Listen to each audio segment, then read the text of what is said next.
Chico Resch. You are listening to the Let's Go Devils podcast on the Primetime Radio Network. Heyo, what's up, Devils fans? It's Scotty here on Devils After Dark. Brought to you, of course, by the Let's Go Devils podcast network. Happy Saturday, or mellow yellow Saturday to you after this loss today. Blah, but either way, we're here talking about it as we always do. Brought to you by And Crew Brew. Making winning memories one crew at a time, like the king of the football call, Sam Wu, likes to say. He is right now on assignment from Mrs. Wu. She's making him do yard work. I believe it's the mulching, the cutting of the grass, the leaves, the cleaning out the garage, building a deck in the back, fixing the grill. This all, of course, punishment, as we all saw Sam with the chicken wings the other night, and not a Sam salad. So just me flying solo today here, Devils After Dark. How is everybody doing? Hello on YouTube Live, Facebook Live, Twitter. I wish I had, and actually I don't wish I had a Twitter account. I still don't have my own Twitter handle, and I've kept that hard stance for like 10 years now. So if you're listening on Twitter, what's up? I still love you. Horns up to you. Twitch, Instagram Live, if you want. By the way, that's the one that I'm actually active on, is Instagram. You can follow me at Scott Krynock if you so desire. But yes, Devils lose today to the Carolina Hurricanes, a tough Carolina Hurricanes team, which, you know, their defense came in strong. We saw it get the better of us last year in the playoffs, and it did again today. But let's talk about it. Number 63 on the season at home, where we know the Devils have struggled against these Canes. No Jake Allen, no Capo yet. Apparently, Jake Allen still got to get the old visa squared away with the passport and everything like that. So Nico Dawes gets another chance today. It's a 4-point game. Will it still be Timo time? By the way, yes, he had a great game today. Will the power play continue to improve?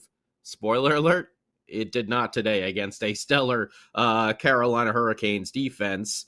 But the Devils needed to play defense as well in front of Nico Dawes.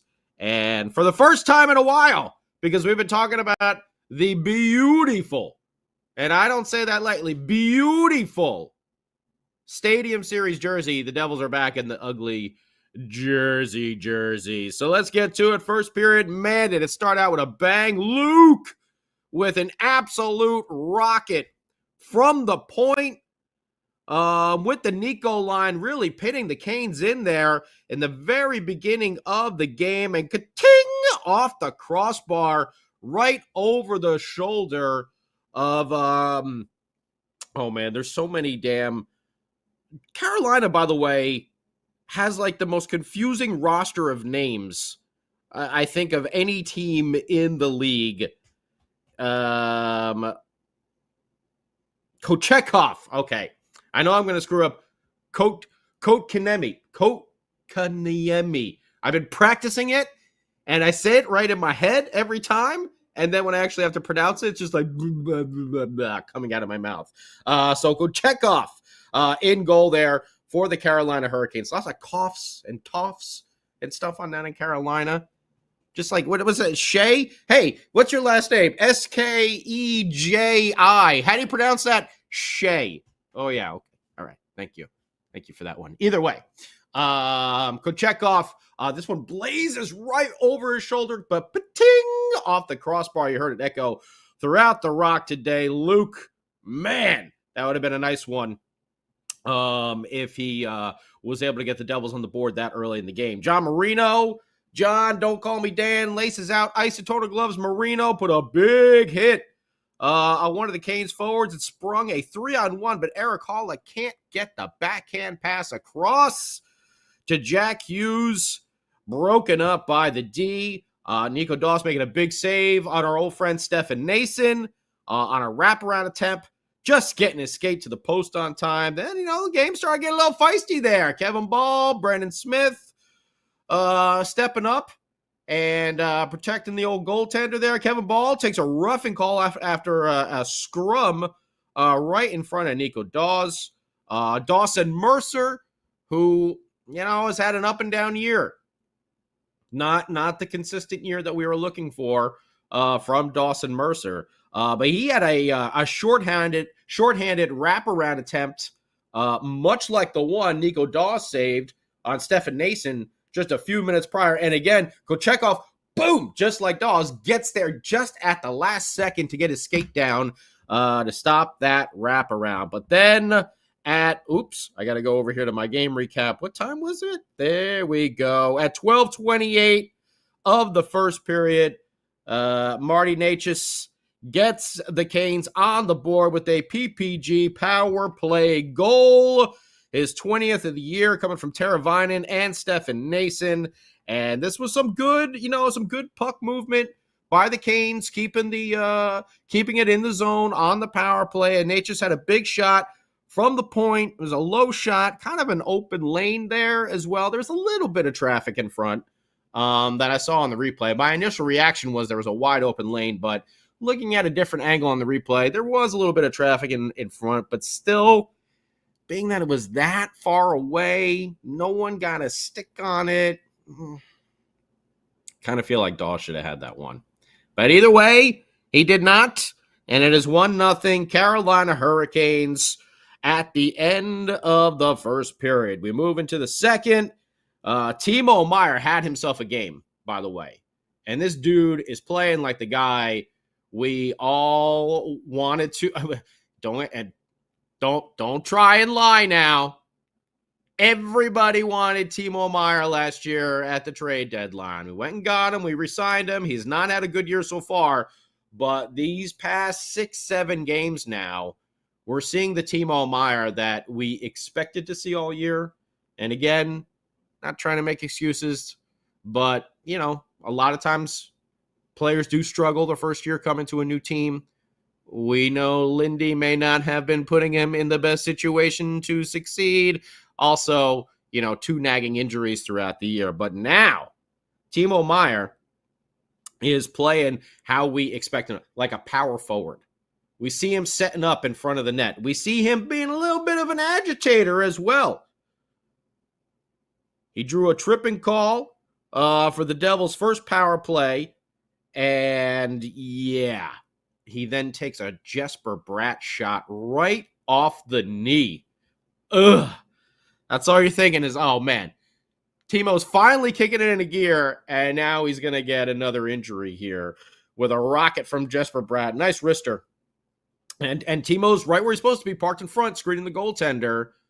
He jumps, but still, it was a rising shot. Got him right in the friggin' knee. But okay, he's okay. He does come back into the game. Halfway through that power play, Eric Halla takes an interference call. We go a little 4-on-4. And the Devils end up killing off that Canes power play. Jack steps to the high slot right after that. Oh, man, that's right. He's just stepped, boom, right over. And then he ripped a shot off the post. So both of the Hughes boys putting one off the iron in the first half of this game. Siegs was trying to pinch in at the blue line a little bit. Not a lot. Just puck's coming out. Siegs maybe should have started falling back. And he gives up an odd man rush going the other way. But John Marino gets back, and he makes a great sliding defensive play. Ends up getting the pass across with his stretched out stick to break up that odd man rush. After that, Timo Meier drew a roughing call on Svechnikov. Too many coughs and toughs on the Carolina Hurricanes. He gave him a shot in the face after Timo kind of came barreling in there and grazed by him. I don't know if it warranted a shot in the face like that, but either way, Timo took it and drew a penalty. Agitating, power forward, getting in there, mixing it up a little bit. This is the Timo Meier that we want to see more of. The Devils go on the power play, but it doesn't last very long. Didn't McDermott, when did he take it? Wasn't that during the oh no, it was right after. I'm sorry, it was right after. The Devils power play, by the way, today was terrible. I don't think they had a shot on net in their first 3 power plays. Yeah. It was a bad, revert today, but that you could also kind of give a little tip of the hat there to the Canes defense, which was absolutely suffocating. But Curtis McDermott, getting his 4 minutes a night, he's going to take a penalty during that time as well, which he did, which puts the Devils back on the PK. And by the way, Carolina's road power play is one of the best in the league. Forgot to mention that. And then Kevin Ball takes a slashing call on Natchez. And while that happens, the Carolina Hurricanes score a goal. Natchez gets a goal from a long-range shot. However, our old friend Stefan Nason is coming towards Nico Daws, and Nico Daws is right at the top of his crease where he should be, playing his angles. And Nason's skate kicks into, or not kicks, I just collided. I'm not going to say the word kicks. Sorry, that was I didn't mean that. Stefan Nason wasn't, Nico Daws. They collided. But still, Nico was right at the top of the crease. So that is still his territory. And yes, the officials called it goaltender interference on the spot. So Rod Brind'Amour now, and then during that stoppage, Kevin Ball gets that slashing. Okay, so you're looking at a 5-on-3 power play because the goal was immediately waved off. Rod Brind'Amour decides to challenge it. Okay, which maybe if he went back, he might think twice about it. I don't know. Because what he ended up doing was negating the 5-on-3. Because the officials ruled that, yes, Nason made contact with the skate of Nico Daws, that Nico Daws was set. It wasn't like intentional, like Nason was doing a dirty play or something like that. But it happens in hockey, okay? But the refs ruled goaltender interference. So no goal. But when you challenge something and it doesn't work out, what is that? That is a delay of game. So being that Kevin Ball took that penalty, on that same stoppage, Rod Brind'Amour challenged. So that ends up being coincidental minors. The ball slashing and the delay of game. It negates the 5-on-3 penalty and puts them 5-on-4 because ball and the delay are considered coincidental. It's a little bit confusing there, but we did get through that. And good call by the officials. Like I said, I don't think Nason was, trying to do anything deliberately, but he did make contact, and Nico Daws was right at the top of his crease. It is what it is. It would have been a tough one if that was something that happened against the Devils, but that's just the way it goes.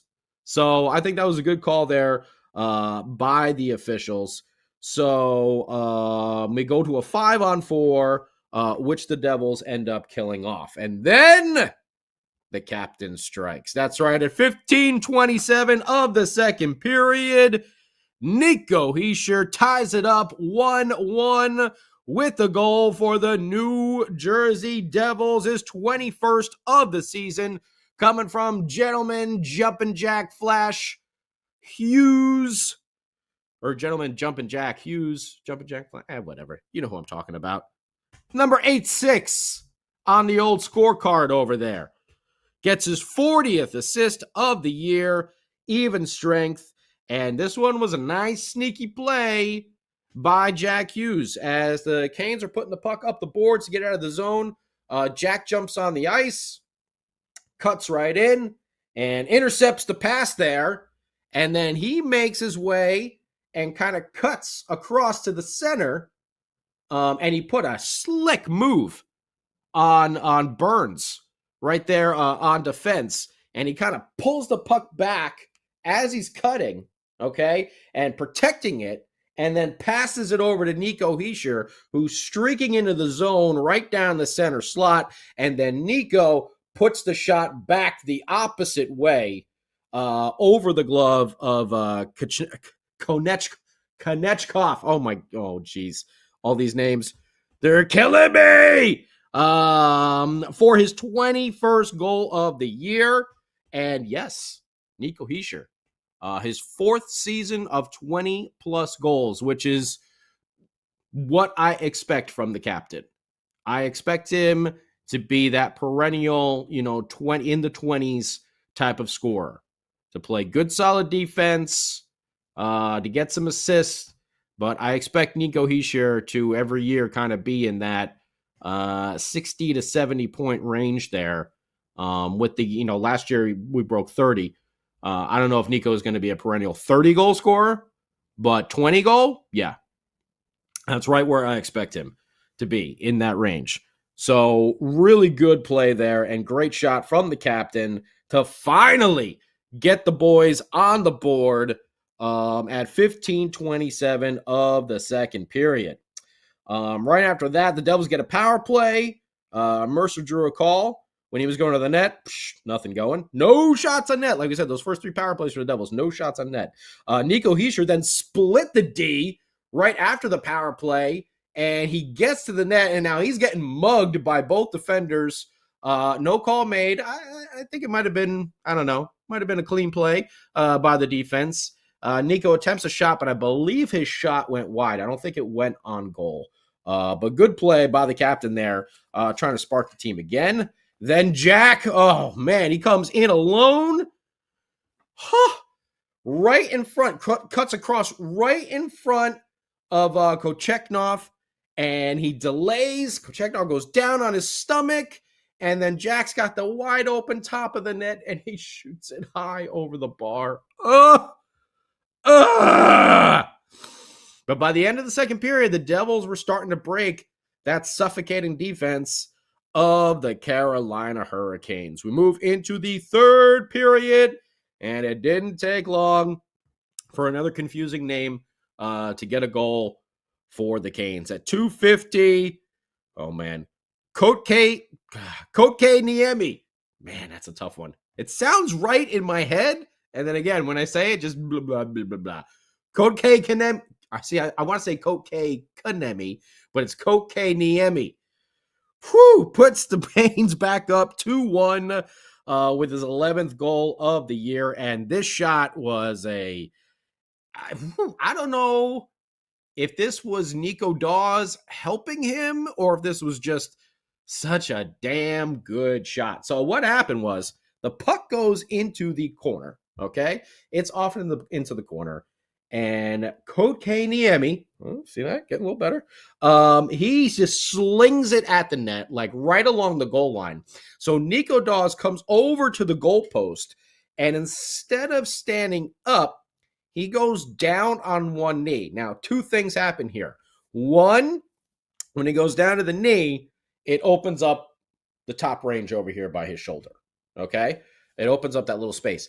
Two, the second thing, I don't know if you noticed this on the overhead replays, he hits the goalpost, which kind of rocks it back at the exact time the puck is coming through. I don't know if you could plan this out. It looked like one of those, movie unbelievable scenarios happening.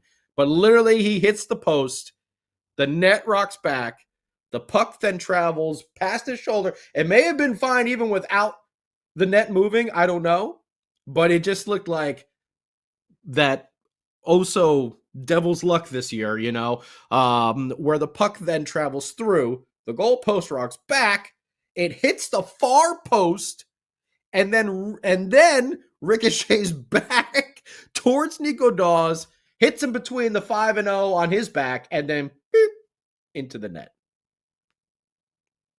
I don't know if I've ever seen one like that before. I've seen those sharp angle shots, but I've never seen one go through that small of a space as the goal's getting pushed off a little bit, hit the far post, start coming its way back, hit the goaltender, and then in. That's a new one. I think that's a new one for me. Maybe it is for you as well. But Kotkaniemi gets his 11th there at 2:50 to put the Canes back up 2-1. Right after that, Aho put one off the crossbar off of a rush play from the Canes. Teams go 4-4 for a little bit. Nico then takes a high stick, so we got a 4-on-3 power play for the Devils. And, Primus has got a song, Too Many Puppies. Well, the Devils are going to have a song, Too Many Passes. There's no shots in the dark. Too many passes. Just one too many passes again. A couple times on this power play. 4-on-3. There's a lot of open room out there for that. And the Devils were playing with 4 forwards, putting Holtzy on the point there. They don't score. Too many passes. There was one great opportunity right in front, too. The Devils were just moving around and around, and they were slowly collapsing the Canes, and damn it, I think it might have been Nico right there in the center slot, and he tried to pass it to the side, I believe to Jesper Bratt. It was either Bratt or Holtzy, and I think the Canes got a stick on the pass, and it didn't go through. It was like, just take the damn shot. Come on. Devils power play was not good today, but also, like we said, you got to give a little hat tip to the Carolina Hurricanes, who just played unbelievable defense. And I wrote it down right here. Just after that power play, I'm like, this is coming down to 6-on-5 at the end of the game. And sure enough, it did.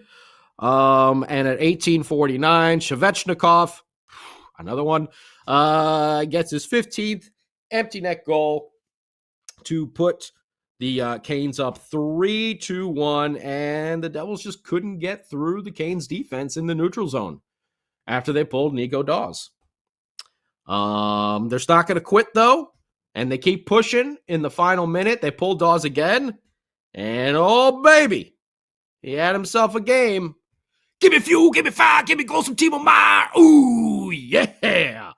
Number 18 on the year. Timo is on a heato right now as he is just putting them into the back of the net, and this was a scrum going on, and the Devils were just throwing everything they possibly could at Kochekov, and thanks sweet Ozzy, they finally got one in there right at the end.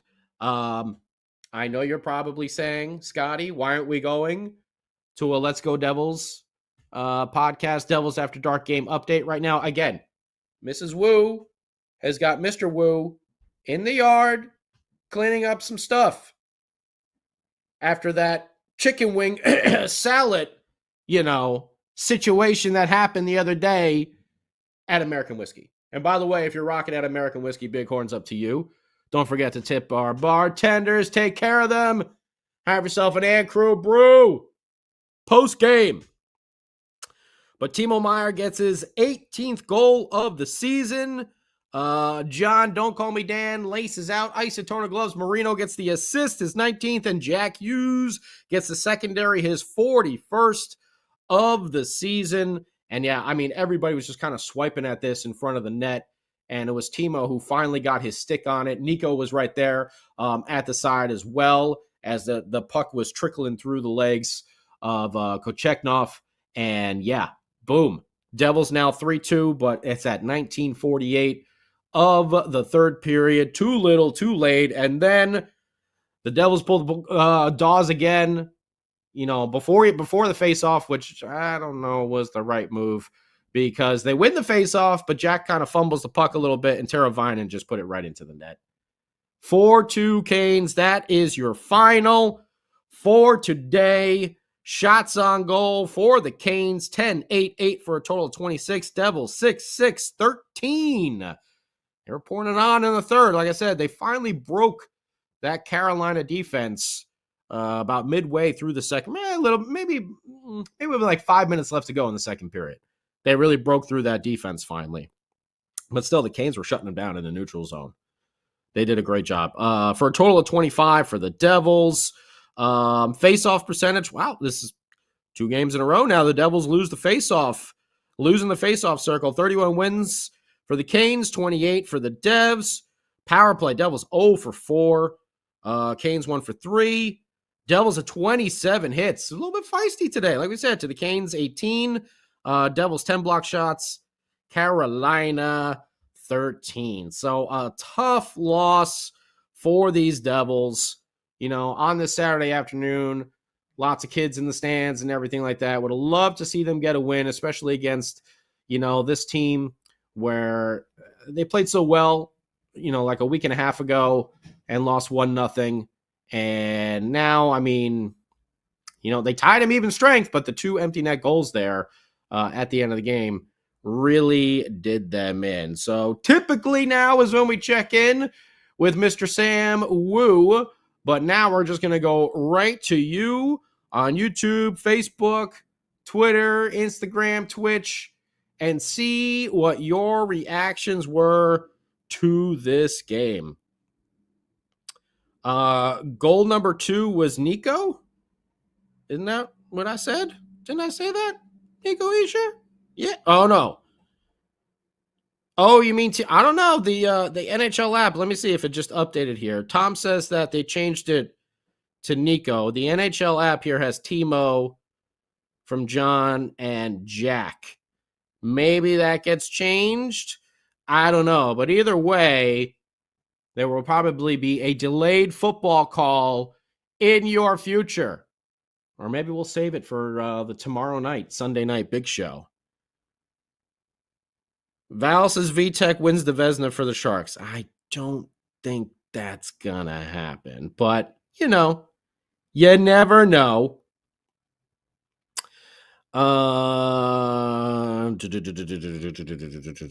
Dubs, I don't think if they're going to trade anyone from this core, I don't think it would be Jesper Bratt.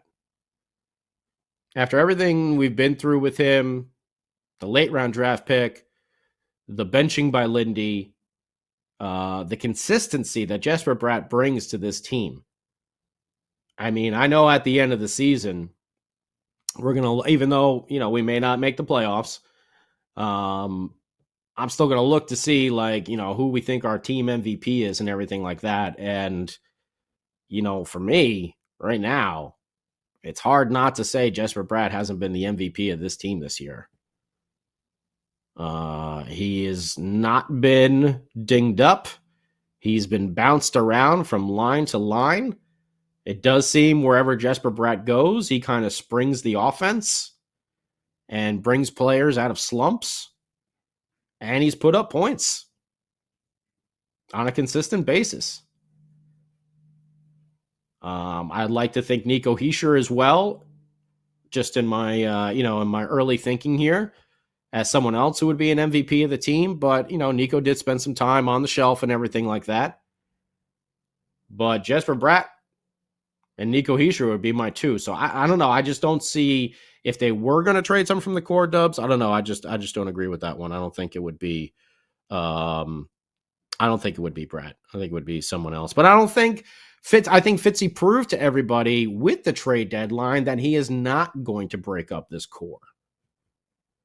That's part of the reason why, me personally, I don't think Val, Jack is not a bust. Give me a break, dude. That's why I personally think that Fitzy did a hell of a job at the trade deadline. He brought in the 2 goaltenders. We know Capo is only here for, you know, this next couple round of games. Jake Allen will probably be back next year as a backup. But Fitzy did not mortgage the future.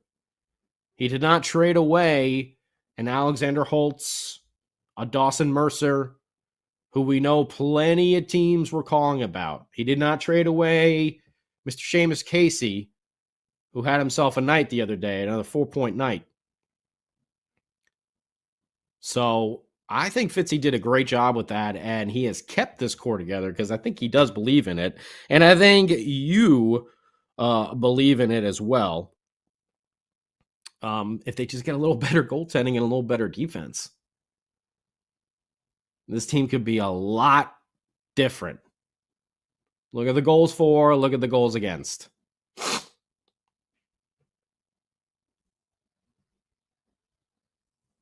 Art Nunez. Let's see here.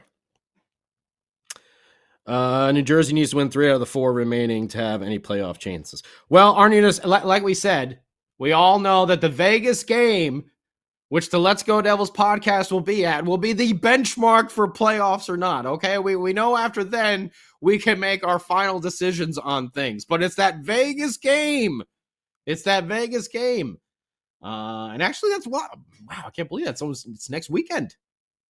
It's right around the corner. So if anyone's going to be out there in AZ and Vegas, you know, your boys are going to be hanging out at the games. So come by and say hello. I'm actually supposed to get tickets for everybody. I guess I got to do that today. Because if you didn't hear, Sam Wu put us in the nosebleeders for the Stadium Series game. I'm like, Sam, we paid like $140 or $150 for these freaking tickets, and we're like 10 rows from the top. Are you kidding me? What is going on here? So Sam Wu is not allowed to buy tickets for anyone anymore. So I'm on it. So now I got to come through. Wonder if we could get one of those. The Golden Knights have like those medieval times tables up in the top. See, those would be okay if we did that. Boy, wouldn't that be something? All of us goofballs up there, medieval times style, at one of those big tables. Woo! Man. That would be hilarious. Who's this? Jamoncito Gomez. They came out slow. I don't know. I probably said that wrong. Not probably, definitely said that wrong. But I don't get why Green split up Meyer and Heischer and Palat after the first. I don't know. Palat hasn't been really having a lot of good action there. John Woodson, Devils have no dump and chase. And that definitely showed today because they could not get through Carolina's defense in the neutral zone.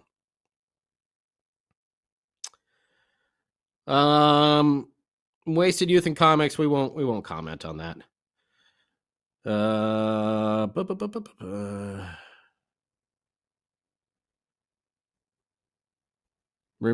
Eric says, remember when the front office did a good job getting Mercer and Ball for Taylor Hall? Those are the 2 worst players on the team. I wouldn't say that.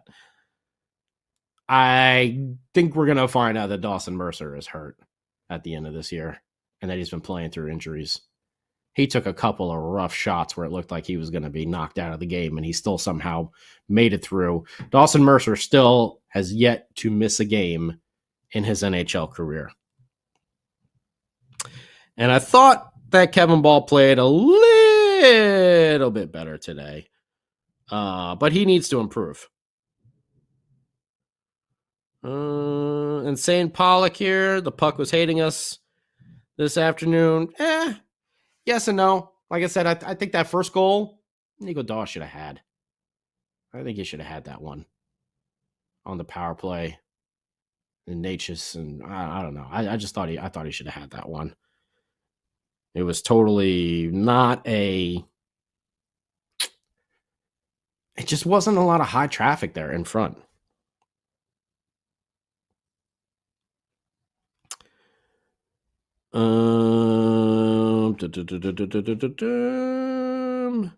Yes, Chris Boker. The Devils do have some extra money to work with. And yeah, like you said, we got some picks and we dumped VTech's salary, which I think is huge. Because Jake Allen is what, like 1.9? So you're saving some money right there. You're not tied up with VTech for another year at his rate. And Capo, whatever. He's coming in, but I highly doubt that they end up re-signing him. As we talked about in our trade deadline wrap-up, I think you're going to see Jacob Markstrom on this team next year. We know that he was willing to waive his clause to come to New Jersey.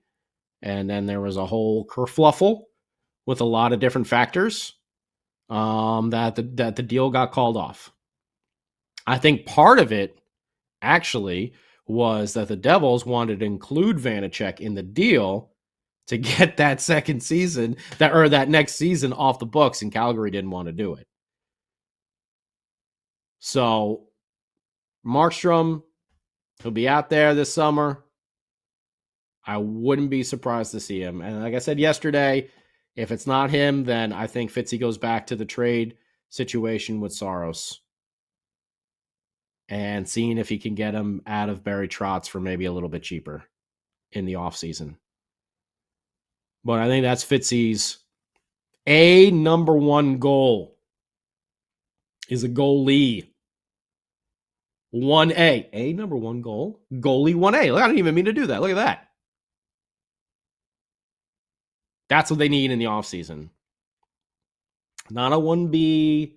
Not a this would be a good tandem. You need the ace. And though we've seen flashes from Nico Dawes and Akira Schmid, this season proved that they're not ready to take the reins. It takes a while for goaltenders to develop. And even Akira Schmid, Nico Dawes is coming off that hip surgery. Akira Schmid's even struggled at the AHL level too, which is not a good sign. So they're both restricted free agents. Will one of them be part of a package if we go after Saros? Possibly. We'll have to see. But if I had to take a guess, sign Shesterkin.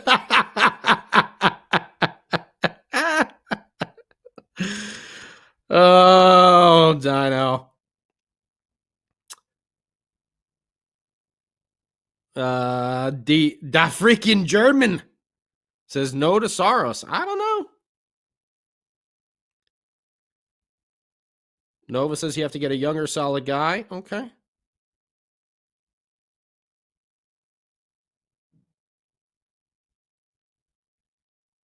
Aaron Nunez, I think it kind of was I think Markstrom is also a little fed up with Calgary as opposed to the Devils.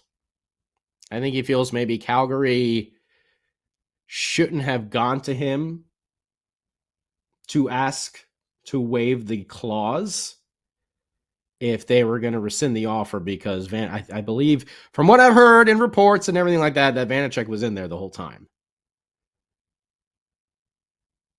And as we've seen, players just seem to want to get out of Calgary.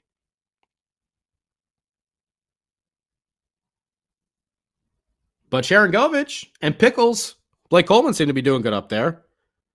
So good for them.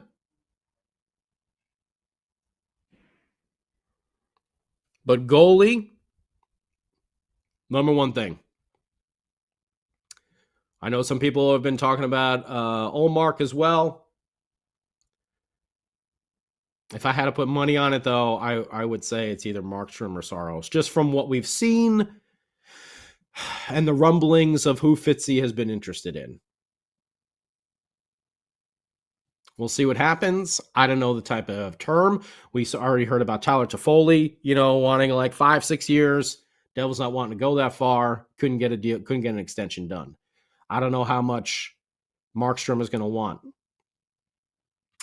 Markstrom probably also realizes that, this team, if they're not barraged with injuries like they were this year, if you get a Dougie Hamilton back next year, and then you add a big, powerful, imposing D-man, this team is going to look a lot different. Hopefully Luke and Nemitz won't be making the same, sort of rookie mistakes. Kevin Ball, you got to hope, continues to progress. But, we all had our issues with Brendan Smith. Although, he's played a lot better since the new year. I got to say that. But will he be back? Probably not. Siegenthaler, I think if you move him out of that top line pairing, he may become a very reliable asset. But I don't know. I just don't see him as like a top pairing D man, especially with Dougie, who we know can have some defensive lapses. The offensive upside is amazing, but we've seen the defensive miscues there. You get a stay-at-home defenseman, a big monster, and now teams are, a little bit different, trying to head across that blue line and into the zone. And it also becomes easier to hide the young defensemen, so they don't have to be playing. Yes, Stubbs. That's what I'm saying.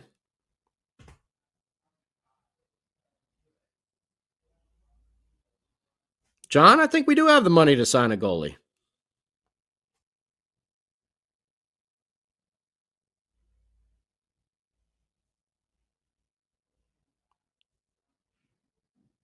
Nova's right. You get a goalie, and you get a goalie. And Dino, yeah, I think a lot of goalies would be interested coming to this team because you see the potential. If this team is healthy, what they can do. And let's face it, we don't have a goaltender above 900. All you got to do is get over a 900 save percentage, and this team is in a much different position.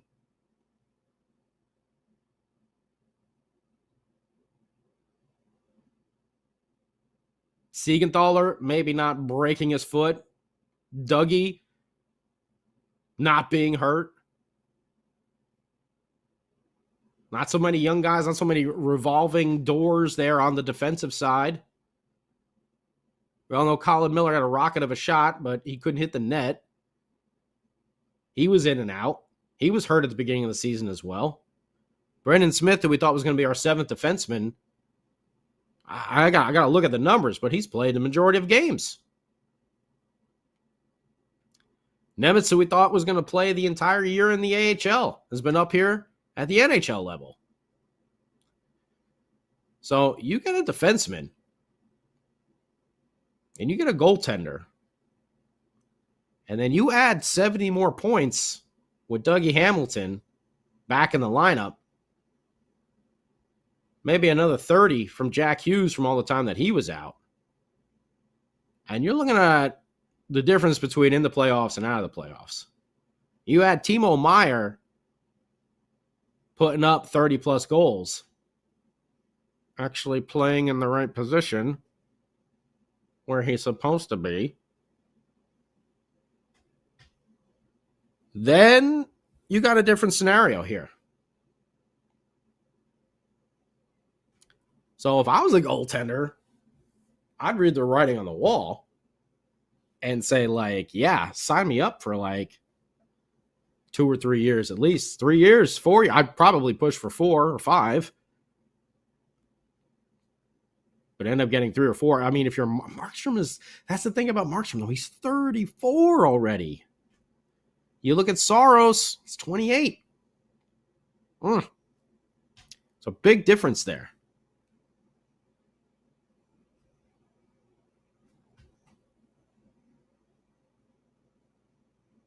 McDermott is just, I don't know. He's supposed to be here for, oomph, but I gotta even see. I can't even imagine. Did he even get 5 minutes tonight? Let me go to the box score. Devils. Where's McDermott? He had 2 minutes and 56 seconds of ice time. 5 shifts. At that point, like, what's the even difference there? Getting him out there. I guess if Nate Bastian comes back, he'll be, back in the press box. But 2 minutes and 56 seconds of ice time. And by the way, I didn't even realize Thomas Noshik has played, 41 games this year, has not registered a point.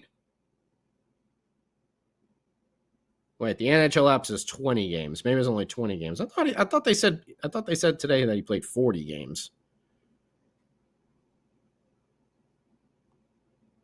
But still, he has not registered a point. And is a -6 on the season. And I get it that he's a fourth line, player, but yeah. Maybe at least a secondary assist here and there or something. 2 or 3 at least. I'll take 2 or 3 points. Bagel. So there's stuff that Fitzy definitely needs to figure out and work on in this offseason as the Devils keep pushing forward, throughout the rest of this year.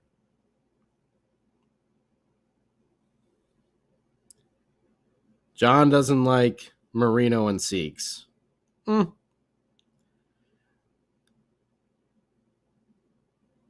Val says Markstrom's too old, get Saros. I know your friend Shorts Guy says the exact same thing, and I'm kind of right there with you.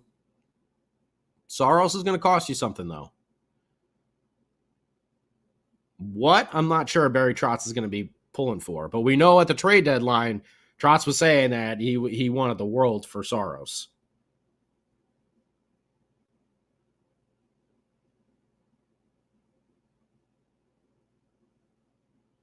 Jeffrey Wogel. We need a 1A goalie. Absolutely great. That's what we've been saying. And a Canes-like defense. Do we trust Fitz enough to accomplish this by next season? Well, I hope so. But they need someone already established. You can't just hope that Kevin Ball, Luke Hughes, Nemitz, Seamus Casey hasn't even played AHL yet, so you can't hope that those guys are just going to magically take that next step. You need to go out there and get an established presence on that top line. D pairing, sorry, not, you know what I mean, D pairing. Put Dougie out there with that. Have them eat up minutes. Maybe you can get Marino on that second pairing, maybe Siegs on the third. And then see what you got with Luke, Ball, and Nemitz. You can rotate all those guys in and out.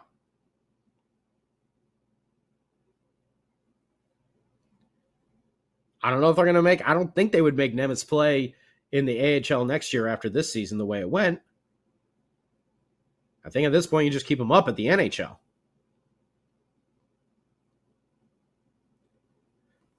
But you definitely need someone to go out there and eat up minutes with Dougie Hamilton so these guys aren't playing 22, 23, 24 minutes a night.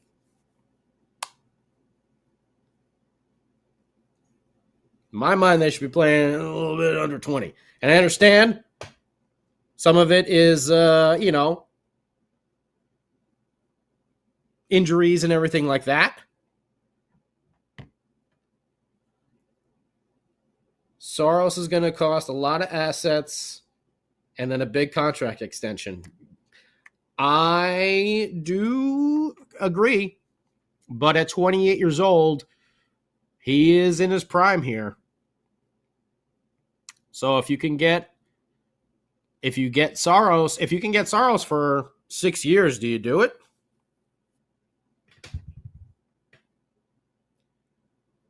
If you get him on a 5-year, I think it's a no-brainer. You say yes.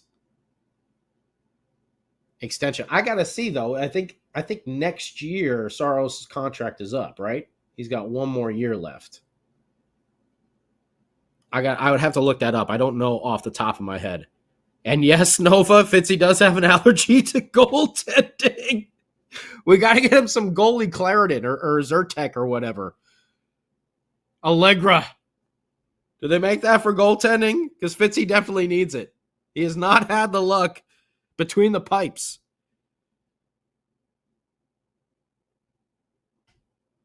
I think 6, yeah. I mean, if you could get Saros on a 6-year deal, that would put him to where like Markstrom is now. I don't know. I say you run with that. But I gotta look up here real quick. Where's my let me go over to the old Cap Friendly and see what it says about Saros' contract, because I don't remember off the top of my head. Okay, there's the old Devils. Let's go over here. Teams, come on, fire it up. Let's go. Nashville Predators. And let's see. Saros is 2 years left. So this year and next at $5 million. And then he is a free agent. So he's 29 now. Does it say his birthday in here? When is he turning 30? 1995.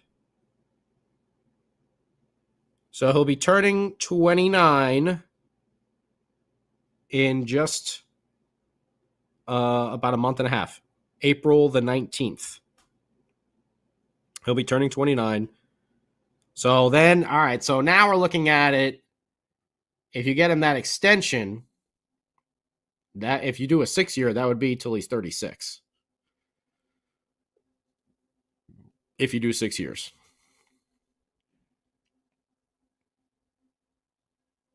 Because he'll be 29 at the end of this year, then he'll be 30 at the end of next year when his contract expires. It's tough questions. Or what if Markstrom decides to, hey, I'll sign like a 2 or 3 year deal?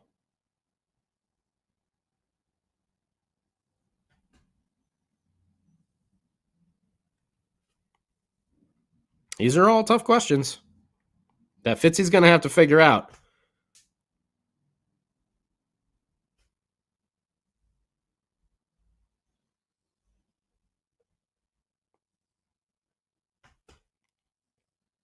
Poulter is the man. JP.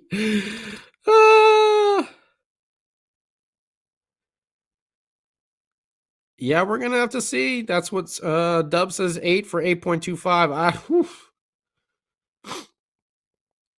That's going to be a tough sell. At 30 years old, getting an 8-year contract. Woof. Especially at the NHL when you get over the 35 range and, all those extra things kick in for those older players. I don't know.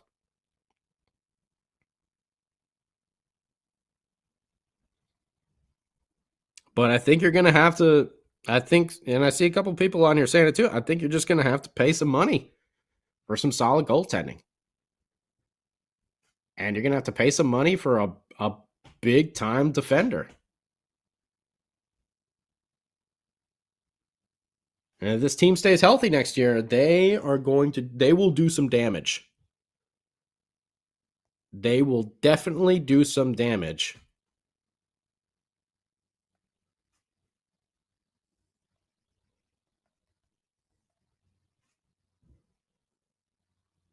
But Fitzy's got to go make it happen. Could always bring back Wedgwood. Exactly.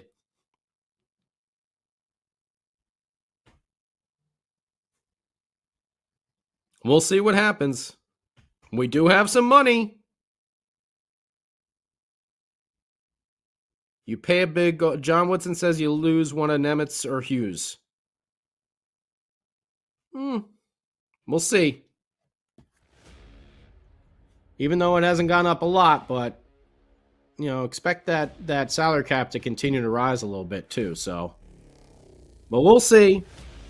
Right now, we still got some games to play here in the regular season. The Devils are going to be back at it against, oh boy, the Rangers. Let's hope they play a little better than they did last time. So we're all not, heartbroken once again. I want to thank the great Sam Wu behind the scenes. That's Monday night, by the way. Monday night, Rangers game, Game Day Live, Devils After Dark. You know we got you covered here at the Let's Go Devils Podcast Network. Thank you, everyone on YouTube, Facebook, Twitter, Instagram, Twitch. Until next time, let's go Devils.